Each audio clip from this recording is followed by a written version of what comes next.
Magandang hapon mga idol. Kamusta kayo? O kumustahin ko lang ang hapon nyo. Siguro magandang hapon nyo. Ay ako'y kadadating lang. Magpapahinga lang ng konti. At maya maya ay gagawa na naman kung anong mga dapat gawin. At kailangan.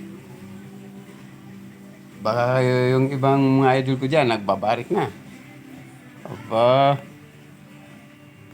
wag naman masyadong magbarik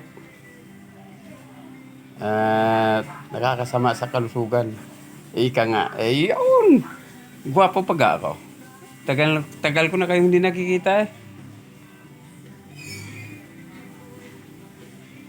Kumusta kaya ang aking ibang mga idol, mga kaibigan, mga dati kong kasama sa trabaho? Kumusta kaya?